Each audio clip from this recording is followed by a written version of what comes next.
私の名前はチェルシー・テリルです。カリフォルニア州パサディナに住んでいます。私は会社員で大学生です。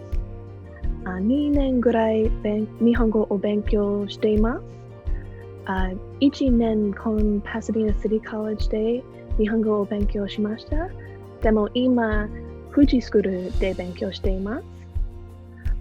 授業を受けたり、日本の記事を読んだり、アニメを見たりして、日本語を学んでいます。What made me decide to learn Japanese was when I was in middle school, I had a friend who introduced me to anime, and then my mom actually bought me some Japanese fashion books. So that really piqued my interest in Japanese culture, but it wasn't until I started taking classes at college, where I saw that they offered Japanese language classes, that I really thought, oh, I would love to learn Japanese. You know, I love Japanese fashion and entertainment. I would love to learn the language. So that's really when I decided and how I got interested in learning the language itself. I have not been to Japan yet, even though I've been studying for 2 years. Unfortunately, I was planning to go in 2020, but then the coronavirus pandemic happened, so I have not been yet. Though my hope is to go next year, just waiting for them to open up. So learning Japanese has benefited me personally in a few ways. The main way I would say is I've made a lot of wonderful friends. So even from Pasadena City College, I'm not studying Japanese there anymore, but I still talk to the friends I've made in those classes, and I even text them in Japanese, so we practice our Japanese a little bit with each other. And just the community of language learners that I've met at Fuji School and through just meetup groups has been wonderful. Another way I would say that it's benefited me personally is for myself growing up in the United States. You know, it's such a large country. While it's very diverse, I don't have a lot of exposure to leaving the country or going to other countries. So in learning Japanese, I feel it's expanded my worldview a bit. And I notice that more when I go out to shops and I see something written in Japanese and I can understand it. I feel a little more connected to other cultures, which is a very nice feeling. So that's how it's personally benefited me. And I just feel more like I would say like a world citizen now, I guess, than just like a US citizen. So I don't know, I feel less separate. Even my brother's learning Swedish, so we talk about how that we feel more connected to other people in the world, which is kind of nice.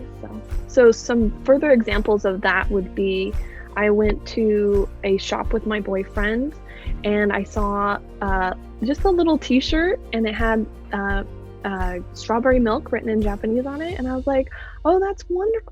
And I was telling him, I was like, hey, I can read that, that's pretty exciting. And he was like, really? That's pretty cool. Another way is I was at a coffee shop and I overheard someone speaking Japanese. So I will say I was a little too nervous to say anything, but it was just pretty cool to hear someone speaking a foreign language and understand and feel more connected to that person. Though I will say I've been too nervous to actually talk to other people who I have heard speaking Japanese, but maybe one day I will. Another example is, while I haven't had the chance to go to Japan yet, which unfortunately due to the coronavirus pandemic, I am not so nervous about going. I will be going with my boyfriend, but you know, if I were to go alone, I don't have that fear in me anymore that I wouldn't be able to, you know, talk to people or ask questions or find things out that I needed to know. I would feel much more comfortable. And for me, again, going back to that, I feel more of a citizen of the world, I guess, rather than just a California US citizen. For me, that's very exciting.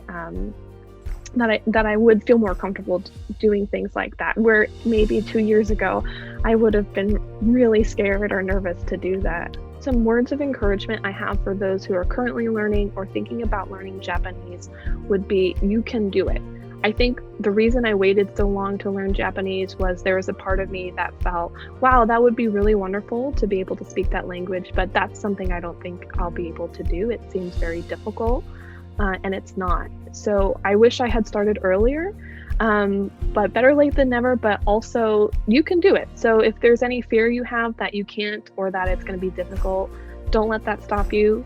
Also, there are lots of resources out there. Like I went to community college, now I go to a language school, but even online, there's so many resources. And then another word of advice I'd have for those who are currently learning, don't be discouraged. I think everyone, including myself, has a point where they feel they're studying a lot and they're wondering, am I really making progress? But I encourage you to step back and look at your whole timeline of learning, and you'll see that, oh yeah, I'm definitely progressing. Because sometimes I'd feel that way, and then I'd step back and be like, well, what was I doing even just a few months ago? And I'm like, oh my gosh, wow, I've really developed since then. So stick with it. Don't lose motivation. It's definitely an attainable goal.